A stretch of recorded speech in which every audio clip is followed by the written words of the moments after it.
आपल्या जवळचा एखादा व्यक्ती आपल्यात नाहीये याचं दुःख काय असतं हे या चित्रांमधून स्पष्ट दिसत आहे। या आहेत सियाचीन मध्ये शहीद झालेल्या कॅप्टन अंशुमन सिंह यांच्या पत्नी स्मृती सिंह यांचे शब्द ऐकून पूर्ण देशाला आपले अश्रू अनावर झाले। राष्ट्रपती द्रौपदी मुर्मू यांना सुद्धा।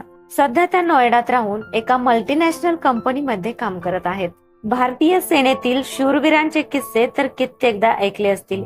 ही सेना नेहमीच सीमेवर तैनात राहून देशाचे रक्षण करत आली आहे। यातच काही जवान शहीदही झाले। आज आपण अशाच एका जवानाबद्दल जाणून घेणार आहोत। हा विषय आहे अशा एका जवानाचा ज्याने स्वतःच्या जीवाची पर्वा न करता आपल्या साथीदारांचा जीव वाचवला, पण दुर्दैव ते स्वतःचा जीव वाचवू शकले नाही। त्यांच्या या बलिदानासाठी भारत सरकारने त्यांना मरणोपरांत कीर्तीचक्र देऊन त्यांना सन्मानित केले आहे। त्यांचा हा सन्मान त्यांच्या पत्नी व त्यांच्या आई यांनी रिसीव्ह केला। आज मी सांगणार आहे अंशुमन सिंह आणि त्यांच्या पत्नी यांची प्रेम कहाणी, जी त्यांच्या पत्नीने सन्मान मिळाल्यानंतर सांगितली।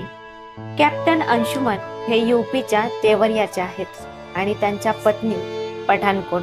We met on the first day of college, and I would not be dramatic, but it was love at first sight. And after a month, he got selected into AFMC. We met in an.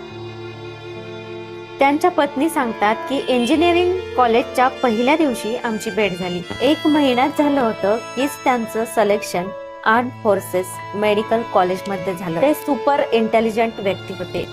आम्ही फक्त 1 महिनाच भेटलो होतो। नंतर 8 वर्षांचा distance राहिला, पण नातं टिकून होतं। त्यानंतर विचार केला की आता लग्न करायला पाहिजे। त्यामुळे फेब्रुवारी 2023 मध्ये लग्न केलं। दुर्भाग्य एवढं की लग्नाच्या 2 महिन्यानंतरच त्यांची सियाचीन मध्ये पोस्टिंग झाली। त्यानंतर 18 जुलै 2023 ला आमची बराच वेळ चर्चा झाली। पुढच्या 50 वर्षांमध्ये आपलं आयुष्य कसं असेल, आपलं घर असेल, आपली मुलं बाळ असतील आणि आणखी बरंच काही। त्यानंतर 19 जुलैच्या सकाळी त्यांना एका फोन कॉलने जाग आली। इकडून आवाज आला, कॅप्टन अंशुमन सिंह शहीद झाले। त्या सांगत होत्या की पुढची 7-8 तास विश्वासच बसला नाही की असंही काही झालं असेल। मी हे मानायलाच तयार नव्हते की माझे पती या जगात नाही। आतापर्यंत मी या दुःखातून बाहेर निघण्याचा प्रयत्न करत आहे, या विचारात की हे कदाचित सत्य नाही। आता माझ्या हातात जेव्हा कीर्तीचक्र आहे तेव्हा मला हे जाणवते की हेच सत्य आहे। पण ठीक आहे,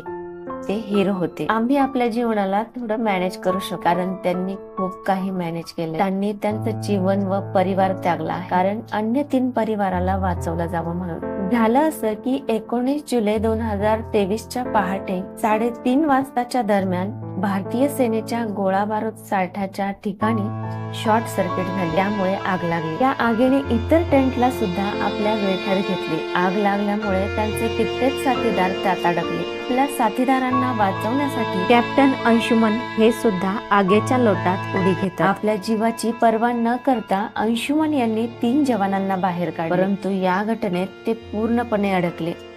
नंतर त्यांना विलाजासाठी चंदीगडला आणण्यात आले, पण त्यांना वाचवू शकले नाही आणि ते शहीद झाले। कॅप्टन अंशुमन सिंह आणि स्मृती यांच्या लग्नाला जेमतेम 5च महिने झाले होते। शेवटी एवढंच सांगावंसं वाटतं की काही प्रवास कधीच सोपे नसतात।